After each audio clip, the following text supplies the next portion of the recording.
नमो हरिहंसाणं नमो सिद्धाणं नमो आयरीयाणं नमो वज्रायाणं नमो लोये सवसाहुणम् मोक्षमार्गस्य नेतारं देतारं कर्मभूव्रतां ज्ञातारं विश्वतत्त्वानां वन्दे तद्गुणलब्धये। काल द्रव्य के बारे में चर्चा हमने आखिरी क्लास में चालू की थी और कुछ बातें जो काल के बारे में समझी थी वो क्या क्या थी कि काल द्रव्य को द्रव्य क्यों कहा जाता है, बराबर। और व्यवहार काल और निश्चय काल ऐसे दो भेद क्यों किए गए। श्वेतांबर परंपरा में श्वेतांबर परंपरा में कौन से आचार्य काल को नहीं मानते हैं और कौन से आचार्य काल को मानते हैं, इत्यादि कुछ बातों पर हमने आखिरी क्लास में चर्चा की थी। डन, सबको याद है ये सब बातें हैं? कौन से आचार्य बराबर। श्वेतांबर में जो काल को नहीं मानते?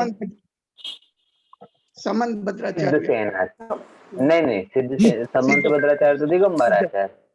हाँ, सिद्धसेन आचार्य। सिद्धसेन आचार्य काल को नहीं मानते और एक क्या कहते हैं, बाकी आचार्य उमा स्वाति आचार्य जो अपने यहाँ उमा स्वामी आचार्य कहे जाते हैं वो मानते हैं। अच्छा, उसका मूल कारण क्या है, क्यों नहीं मानते वो? उसका मूल कारण ये है कि वह कहीं ना कहीं मात्र व्यवहार काल को ही काल गिनते हैं।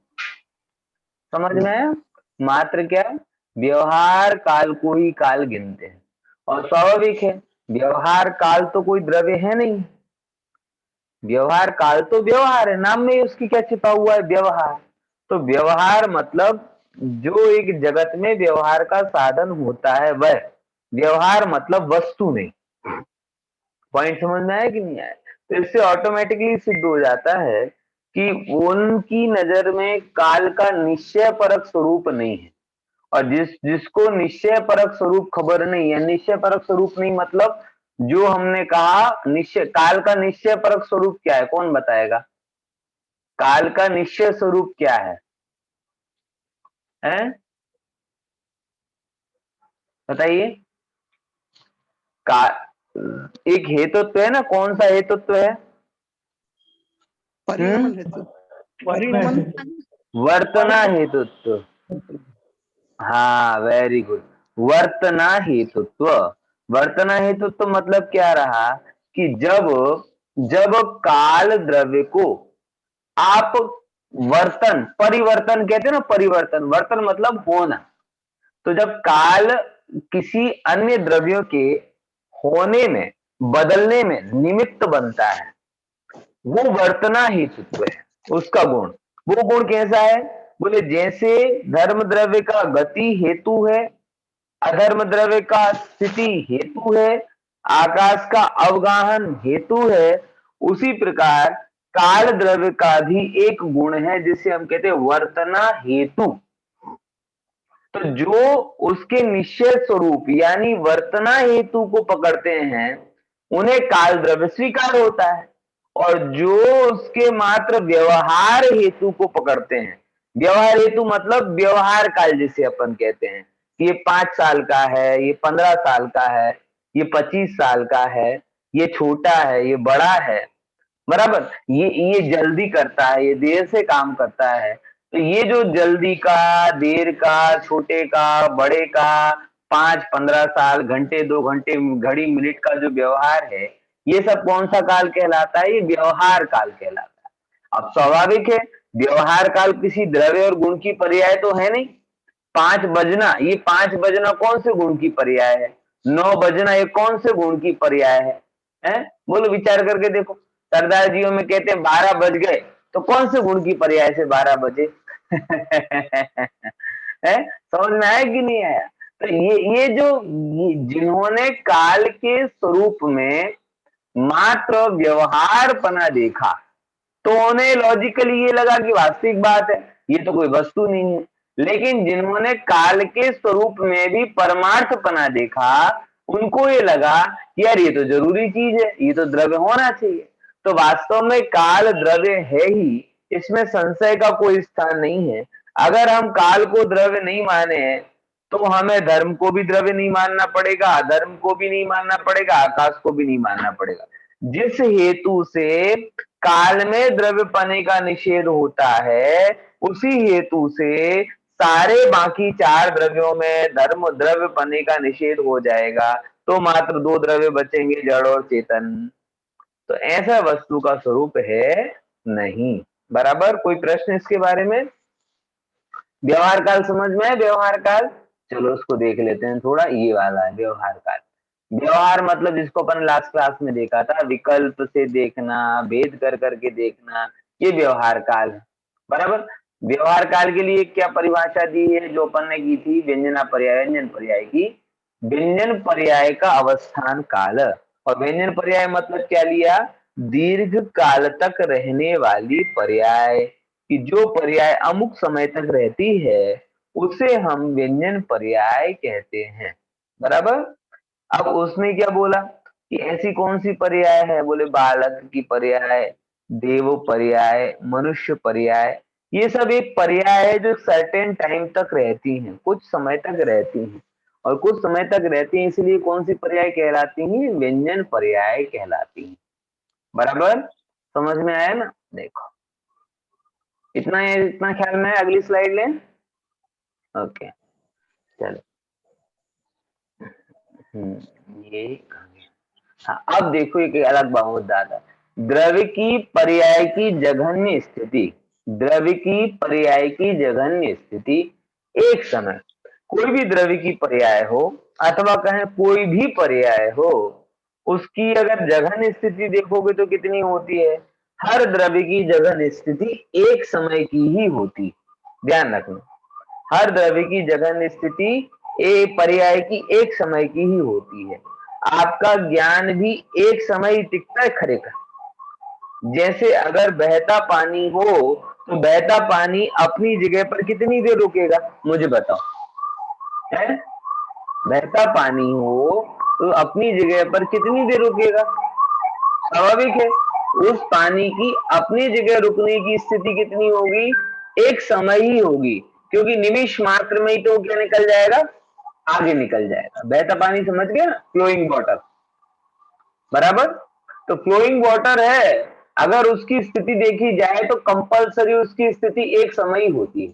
तो जैसे वाटर फ्लोइंग है, ऐसे द्रव्य भी ऑलवेज फ्लोइंग है। तो द्रव्य का फ्लो क्या है? बोले द्रव्य का फ्लो है उसकी पर्याय, और वो पर्याय इस कंटिन्यूअस वे में उससे फ्लोलेस चलती रहती है, वो होती रहती है, होती रहती है। इसीलिए उसमें उसमें यानी प्रत्येक द्रव्य का के एक पर्याय का टाइम आइडली जघन्य समय एक ही है।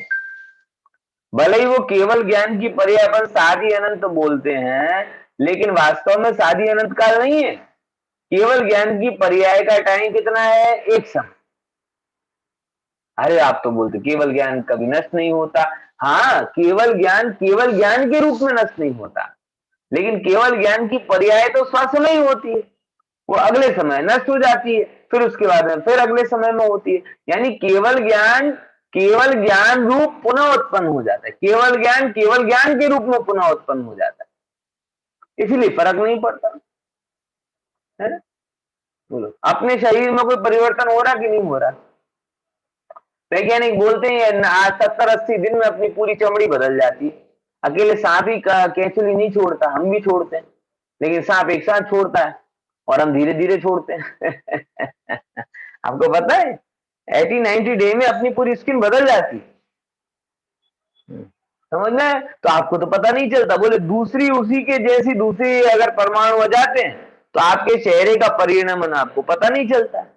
ऐसे ही पर्यायों में सेम टू सेम अगर दूसरी पर्याय आ जाए तो हमें उसके परिणाम का पता नहीं चलता है। तो आइडली अगर देखा जाए, एक्चुअली अगर देखा जाए, तो प्रत्येक पर्याय का टाइम कितना है? जघन्य समय उसका एक ही है। और मैं तो कह रहा हूं जघन्य नहीं, वास्तविक जो उसका समय है वो एक ही है। लेकिन बाद में क्या होता है, एक जैसी पर्यायों को हम एक पर्याय कह देते हैं। क्या बोला, क्या बोला, ये लाइन ख्याल में आ रही ना। ऐसे तो पर्याय का समय कितना है, एक ही, लेकिन बाद में हम क्या कर देते, एक जैसी पर्यायों को एक पर्याय कह देते। बराबर, क्या बोल रहा हूं मैं, कौन सी पर्यायों को, एक जैसी पर्यायों को एक पर्याय कह देते हैं। और जब एक पर्याय गिनते तो उसका समय थोड़ा लंबा हो जाता है। बराबर, जैसे विचार करके देखो, मनुष्य पर्याय की आयु कितनी,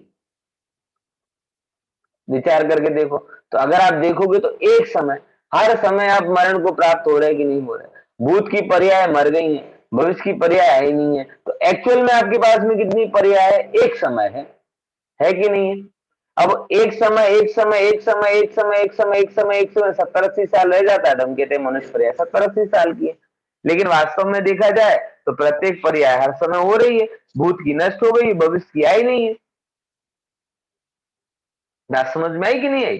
तो एक्चुअल टाइम उसका एक समय ही होता है, लेकिन ये जो काल का अपन ने विभाजन किया है, ये बाद में एक जैसी पर्यायों को एक पर्याय कह देते हैं। इस एंगल से हमने उन पर्यायों में थोड़ा बढ़ाव दे दिया, बड़ा विस्तार कर दिया कि कोई 2 साल की, कोई जैसे अपन कहते हैं 1 घंटे तक आप धारा प्रवाह बोलते रहे। अरे भैया 1 घंटे में एक समय ही बोला है, बाकी तो 1 घंटे तक कांस्टेंट बोलता रहा, तो ये बहुत सारी पर्यायों का समुच्चय हो गया। बात समझ में आएगी नहीं है यार। अब देखो एक समय की क्या गिनती करते हैं।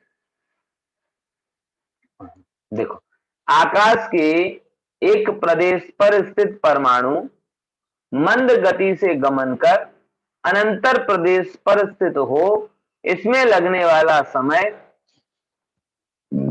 काल समय कहलाता है। बराबर, क्या परिभाषा बोली, क्या परिभाषा बोली, ख्याल में आया। आकाश के प्रदेश आपको पता है ना, ऐसी जो उसका स्ट्रक्चर बनता है, उसमें दो नजदीक नजदीक वाले अनंतर प्रदेश। अब वो मंद गति से गमन करे। अब मंद गति क्यों बोली, क्योंकि तीव्र गति तो कितनी हो सकती है कि जीव अगर ये परमाणु गमन करे ना, तो एक समय में 14 राज्य जा सकता है। आपको पता है?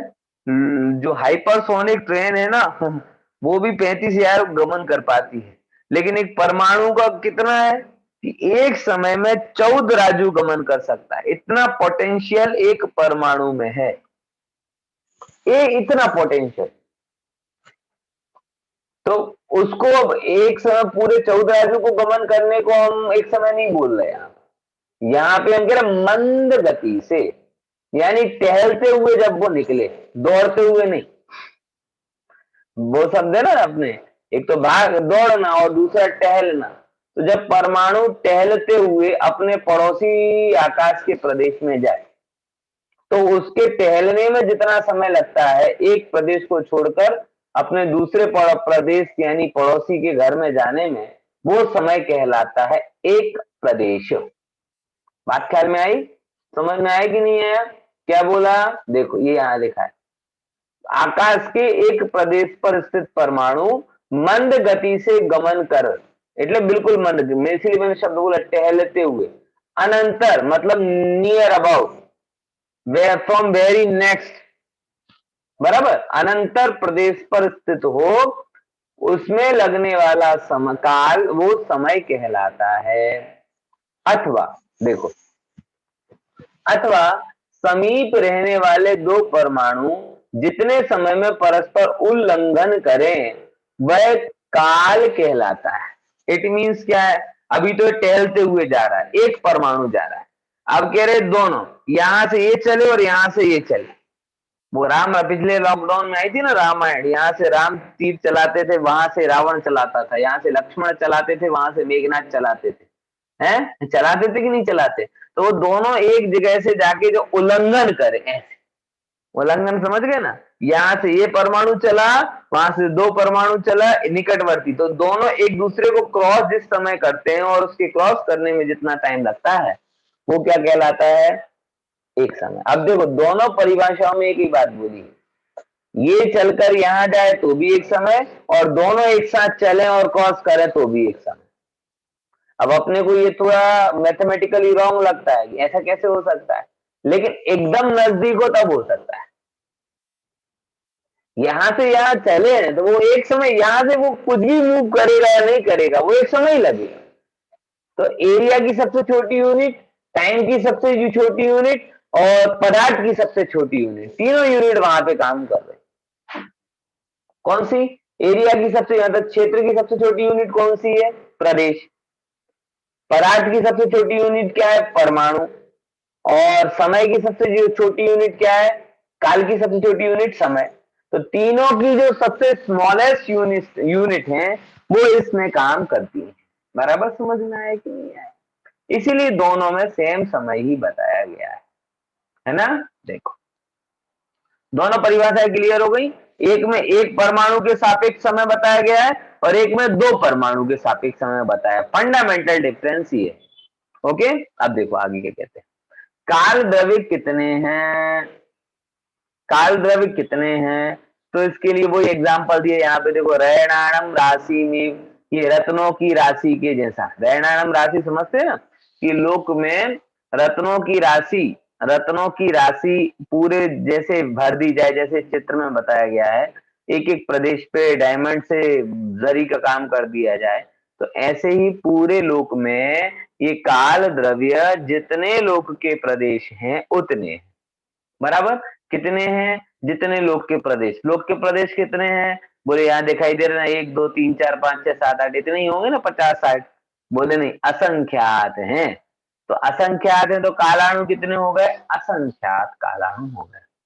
ठीक है, अब देखो, अब जो हमने कल दो रूप में एक्सरसाइज किया था, दो रूप एक्सरसाइज किया था ना परसों, कि काल भी द्रव्य है। क्यों? क्योंकि वो सत्स्वरूप है और द्रव्य गुण पर्याय वाला है।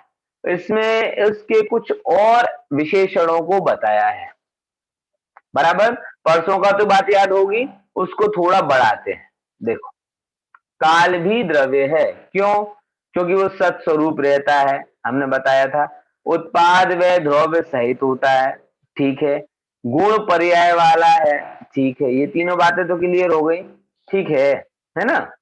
अब आगे क्या कहते हैं। अचेतन है। काल द्रव्य चेतन क्या चेतन है? बताओ। है? तो अचेतन होना द्रव्य का लक्षण है क्या? है? अच्छा चलो, एक प्रश्न करता हूं, उत्तर देना। अगर अचेतन को द्रव्य का लक्षण माना जाए तो सबसे बड़ी प्रॉब्लम क्या होगी? बड़ा सरल सा प्रश्न। अचेतन को द्रव्य का लक्षण माना जाए, हाँ बोलो। तो जीव नहीं रहेगा। जीव के अलावा बाकी 5 द्रव्य अचेतन। हाँ, तो प्रॉब्लम क्या आएगी? वो उसका लक्षण नहीं होगा ना, जीव ही द्रव्य नहीं रहेगा, बाकी 500 द्रव्य बन जाएंगे। सत्ता में से नरेंद्र मोदी बाहर हो जाएगा। समझ आया कि नहीं आया? क्योंकि देखो, विचार करना कि सब द्रव्यों में अपने हिसाब से तो महत्वपूर्ण कौन है? जीव। तो अचेतनपना एक विशेषता हो सकती है द्रव्यों की, लेकिन द्रव्य का लक्षण नहीं हो सकता। बराबर? लक्षण तो वह कहलाता है जो सारे द्रव्यों में फैले। तो सतपना लक्षण है, गुण पर्यायपना लक्षण है, अचेतनपना विशेषण है, विशेषता है, लेकिन लक्षण नहीं है। अगर अचेतन को लक्षण माना जाए तो क्या होगा? सबसे पहले जीव द्रव्य अद्रव्य सिद्ध हो जाएगा। बराबर? तो ऐसा करना उचित नहीं है। बराबर? लेकिन तो भी यहां विशेषता के रूप में लिया है, तो हाँ, विशेषता के रूप में हम स्वीकार कर सकते हैं कि काल द्रव्य की एक विशेषता क्या है? कि वो अचेतन है। बराबर? फिर देखो, नित्य। नित्य का क्या मतलब लिया? काल द्रव्य क्या है? नित्य है कि नहीं है? हाँ, नित्य है। भले ही सबके परिवर्तन का कारण बनता है, लेकिन स्वयं कैसा है? नित्य है कि नहीं है? हाँ, हाँ, है। तराजू था ना, तराजू, तराजू, वो सबके परिवर्तन का कारण बनता है कि नहीं बनता? है? तराजू सबके परिवर्तन का कारण बनता है ना, कि भाई इतना रखो, इतना करो, और स्वयं कैसा रहता है? नित्य रहता है। ऐसे यहाँ पर है कि काल द्रव्य सबके परिणमन का कारण बनता है और स्वयं कैसा रहता है? नित्य रहता है। मतलब अनादि काल पहले से काल द्रव्य है और अनंत काल बाद में भी काल द्रव्य रहेगा। अनादि काल पहले भी काल द्रव्य की पर्याय होती थी, अनंत काल बाद में भी काल द्रव्य की पर्याय होती हैं। और सुनो, अनादि काल से काल द्रव्य अपने स्वभाव रूप परिणमित होने पर भी लोगों ने काल में अच्छे और बुरे का आरोप किया है। किया है कि नहीं किया? किया है कि नहीं किया? अच्छा काल, बुरा काल, अच्छा, और ये अभी भी चल रहा है, खराब समय भैया, खराब समय भैया, खराब समय भैया। भाई कभी समय खराब नहीं होता, काल तो काल होता है, काल अच्छा नहीं होता, काल बुरा नहीं होता। और अगर आपको अभी लगता हो तो इतिहास में आप पढ़ेंगे तो आपको पता चलेगा कि इससे भी ज्यादा खराब में खराब काल आ चुके। मैंने एक जगह अभी इतिहास की वो घटना पढ़ रहा था, मतलब यूट्यूब पे एक जगह मैंने बात को सर्च किया तो बता रहे इतिहास में ऐसे कई दौर आ चुके हैं। एक दौर तो ऐसा आया था लगभग लगभग 2600 साल पहले यूरोप में, कि जब यूरोप में कहीं वॉल्केनो फटा था, वॉल्केनो इरेक्शन हुआ था, पता है आपको?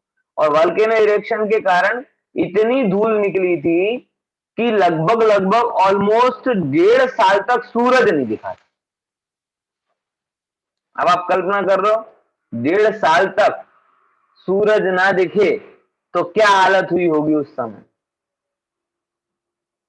और उससे भी लोग दूर हुए कि नहीं हुए, वो समय भी निकल गया। बेबून, प्लेग, हैजा, ऐसे जब बीमारियां होती थी तो अभी तो क्या कहते हैं, इतने बड़े अहमदाबाद में इतने 100-200 केस आ रहे थे, पहले तो गांव गांव में हजारों मर जाते। ऐसा था। अस्थि ग्राम बनाई, पौराणिक शास्त्र में नाम आता है अस्थि ग्राम। अस्थि ग्राम मतलब क्या, कि ऐसी जगह बन गई कि जहां पर मर्द मरे हुए को जलाने की, जैसे आजकल सिचुएशन बन रही ना, तो मरे की जलाने की जगह नहीं बच रही, तो क्या किया, तो उन्होंने वो मुर्दों को वहां गांव में डालना चालू कर दिया। तो धीरे धीरे वो गांव में, अच्छा खासा गांव था, वहां पे कंकाल ही कंकाल दिखाई देने लगे। इसलिए उसका नाम क्या बन गया, अस्थि ग्राम, कि जहां पर अस्थियां ही अस्थियां दिखती। बात समझ में आ रही? तो इसीलिए हौसला बनाए रखिए। समय पहले भी खराब था, अभी भी खराब है और आगे भी कभी खराब आएगा, ऐसी कोई आश्चर्य की बात नहीं। आज एक इन्हीं लोगों ने वो तीसरी लहर के बारे में सुन लिया, अखबार में बहुत आ रहा है न्यूज पर, कि दूसरी तो गई नहीं है लेकिन अगस्त में अक्टूबर में तीसरी भी आ सकती है। तो लोग तो अभी से बीमार हो गए, अरे बाप रे, 2 में तो ये हाल हो रहा है, तीसरे में क्या होगा? घबराइए मत, हौसला बनाए। काल काल रहता है, वो अपने हिसाब से परिणमित होता है। और इतिहास में कभी अच्छा काल नहीं आया है और कभी बुरा काल भी नहीं आएगा। अच्छे और काल और बुरे काल ये हमारा टेम्पलेट्स है, ये हमारा आरोप है। वस्तु ऐसी कभी हुई नहीं, होती नहीं और होगी भी नहीं। बराबर? इसीलिए काल को आप काल के रूप में देखें, अच्छे बुरे के रूप में नहीं देखें। नित्यता काल का गुण धर्म है, अच्छा बुरा होना काल का गुण धर्म नहीं। पॉइंट समझे कि नहीं समझे? नित्य होना, नित्य होने पर सबके बदलने में निमित्त बनना, ये काल का गुण धर्म है। अच्छा काल या बुरा काल काल का गुण धर्म नहीं। लेकिन हम लोगों ने काल में अच्छे बुरे का आरोप ज्यादा कर दिया, ये खराब काल चल रहा है, खराब काल चल रहा है, खराब काल चल रहा है। कोई काल खराब नहीं होता। काल में परिवर्तन नाम का गुण, समय नाम का गुण है, बताता है। और अगर आपको वास्तव में काल का स्वरूप समझना है तो अच्छा बुरा मत देखो, परिवर्तन ये काल का नियम। क्या है गुण, क्या है काल का? अच्छा या बुरा होना काल का गुण नहीं है, बदलना काल का गुण। क्या बोला, इस लाइन को बोलो जरा। जैसे मनुष्य और नारकी होना जीव का गुण नहीं है, ज्ञान होना, ज्ञान वाला होना जीव का गुण है कि नहीं है? है कि नहीं है? है? ऐसे ही अच्छा और बुरा होना काल का गुण नहीं है, बदलना काल का गुण है, बदलने में निमित्त बनना काल का गुण है। अब आज के सिनेरियो में अगर आप ये गुणधर्म को देखेंगे तो आपको क्या लाभ होगा? बदलना काल का गुणधर्म है, बदलने में हेतु बनना ये काल का गुणधर्म है। तो ये क्या आपको सांत्वना देता है? ये हमको और सांत्वना नहीं है, सांत्वना तो खोटी शब्दों से भी की जाती है। स्वरूप का ज्ञान, सांत्वना और स्वरूप के ज्ञान में बड़ा अंतर है। मैं जो आपको बात बोल रहा हूं नॉट फॉर कंसोलेशन, सांत्वना के लिए नहीं बोल रहा, ये स्वरूप ऐसा है कि काल है सो बदल जाता है। अगर अच्छा समय नहीं टिका अपनी भाषा में तो बुरा समय भी नहीं टिकेगा। अगर आज तकलीफ हो रही है तो कल वो परिस्थिति सुधर जाएगी,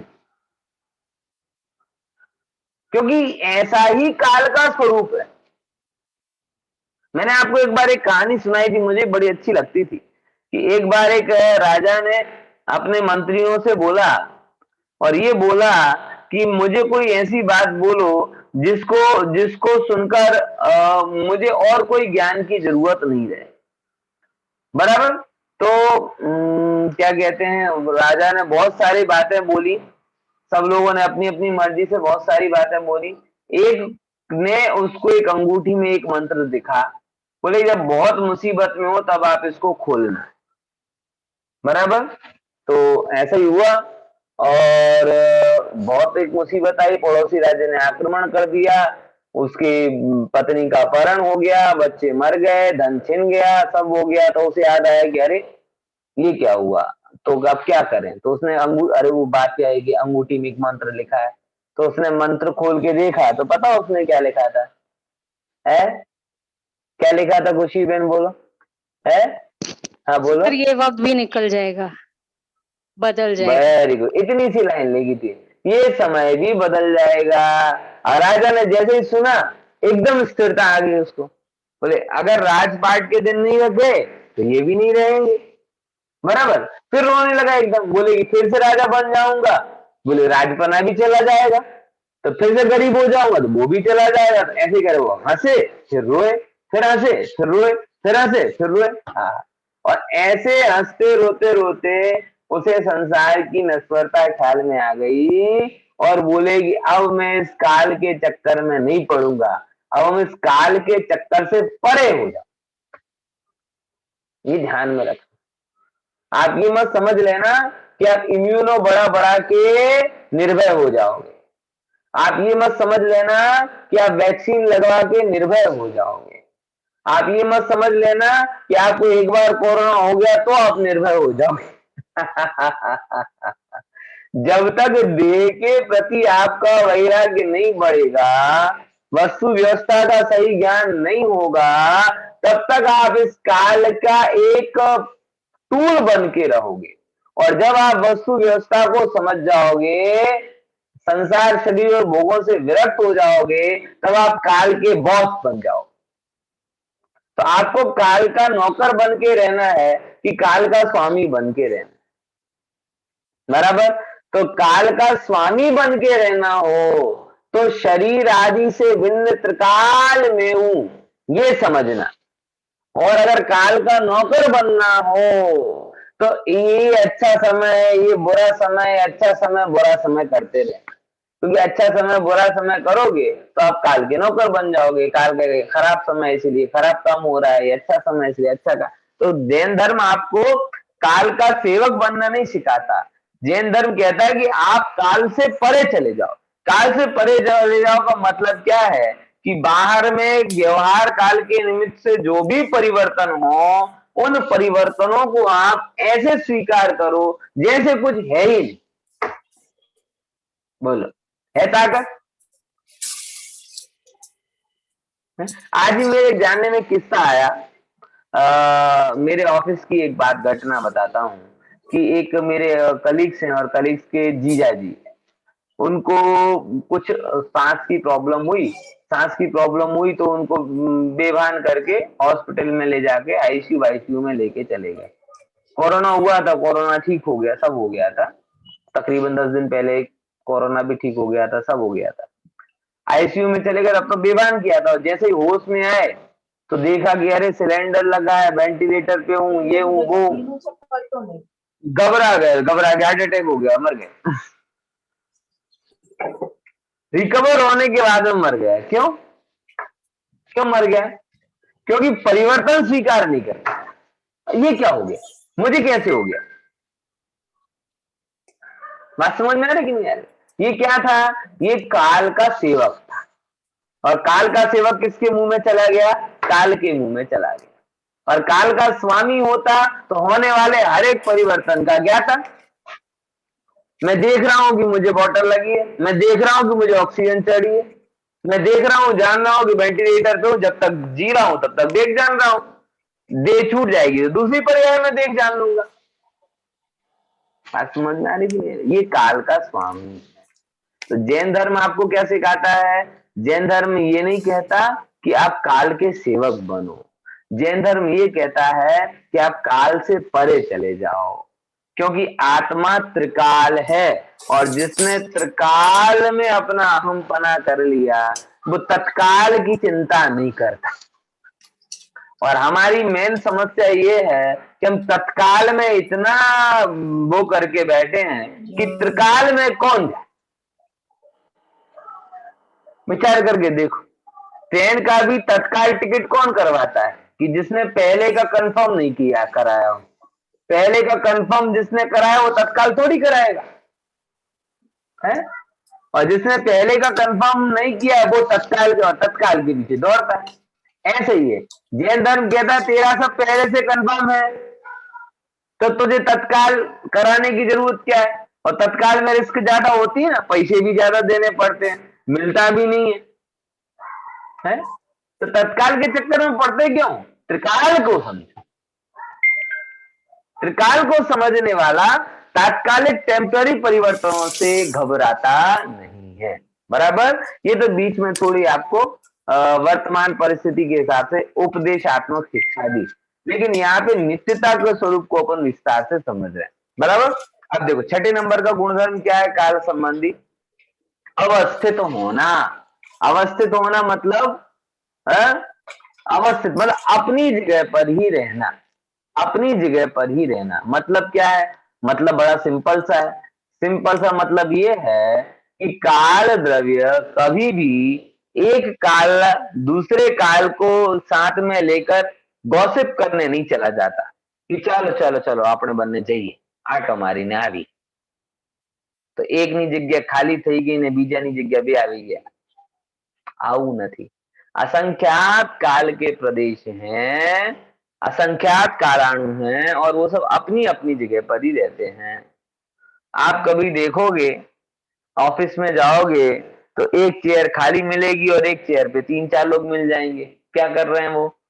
है वो आपस में बतिया रहे हैं, अवस्थित नहीं है अपनी जगह पर, अस्थिर हैं।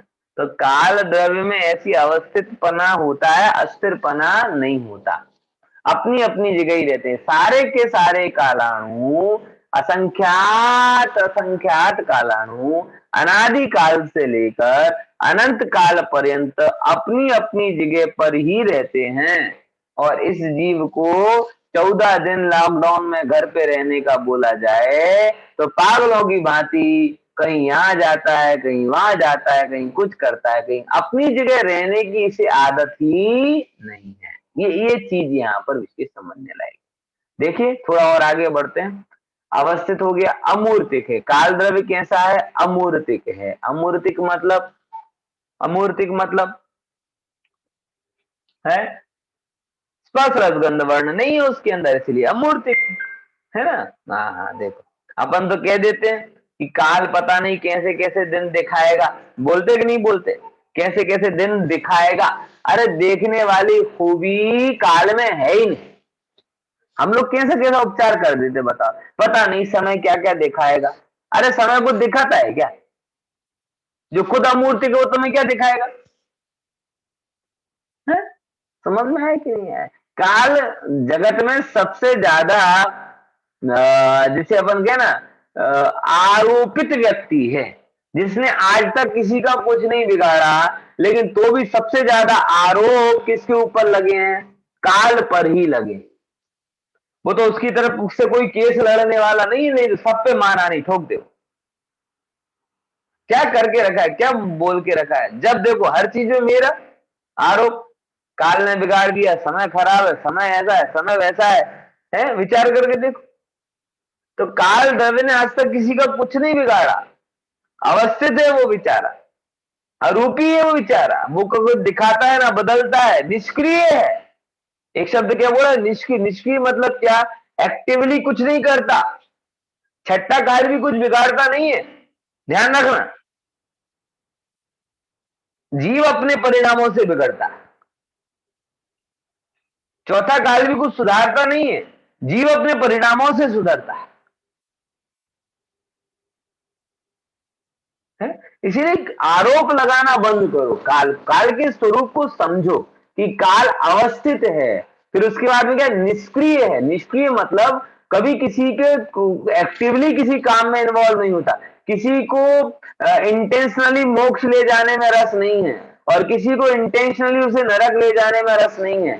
आज की भाषा में कहें तो किसी को उसे बीमार करने में रस नहीं है, किसी को उसे सुधारने में रस नहीं है। वो तो अपने हिसाब से अपनी धुरा पे परिवर्तन करता रहता है, और जीव अपने हिसाब से बिगड़ता सुधरता रहता है, और अच्छे बुरे का आरोप तो जगत में चलता ही रहता है। तो ये काल की खूबी है। फिर देखो एक और क्या खूबी ली? एक प्रदेशी है। एक प्रदेशी मतलब एक आकाश के प्रदेश में ही रहता है। अब देखो क्या सुंदर एक बात आई, उसको जरा ले लेते हैं। हाँ देखो, काल की सिद्धि, काल है क्यों? क्यों है काल? इसकी सिद्धि करते हैं। क्योंकि सभी द्रव्यों के परिणमन में साधारण कारण की आवश्यकता अनिवार्य है। विचार करो, है जो भी परिणमन हो रहा है उसमें एक साधारण मतलब एक कारण, एक कॉमन कारण होना चाहिए। होना चाहिए कि नहीं होना चाहिए? जैसे घर में, आपका घर है बराबर ना, उस घर में ट्यूबलाइट जल रही है, पंखा घूम रहा है, फ्रिज अपनी जगह पे कूलिंग का काम कर रहा है, टीवी अपनी जगह पे काम कर रही है, सब अपने अपने काम कर रहे हैं। लेकिन इन सब के परिणमन में अलग अलग परिणमन हो रहे हैं ना, एक का प्रकाशन रूप, एक का घूमने रूप, एक का शीतल रूप, एक का गर्म हीटर हो तो गर्म रूप, एक का दुनिया दिखाने रूप, एक का मोबाइल रूप। इतने सारे चीजों का जो कारण हो रहा है, लेकिन उसका कॉमन क्या है? बोले पावर, इलेक्ट्रिसिटी। तो इलेक्ट्रिसिटी सबका साधारण कारण है। वैसे ही सब द्रव्यों के परिणमन का साधारण कारण क्या है? काल द्रव्य। कालाणु एक प्रदेशी क्यों होता है? बोले जितनी बड़ी पर्याय उतना द्रव्य, इसीलिए काल की पर्याय समय पर्याय एक प्रदेशी कालाणु है। बराबर कि जितनी बड़ी पर्याय होती उतना द्रव्य है। तो एक प्रदेशी कालाणु है, और एक प्रदेश में जितना आता उसके परिणमन में कारण बन जाता है। मंद गति से गमन करते हुए पुद्गल परमाणु को एक आकाश प्रदेश ही सहायक होता है। एक आकाश प्रदेश में पुद्गल परमाणु रहता है, और वो काल द्रव्य उसके परिणमन में सहायक होता है। अब हर प्रदेश पर एक ही क्यों? अगर एक प्रदेश पर एक नहीं होगा,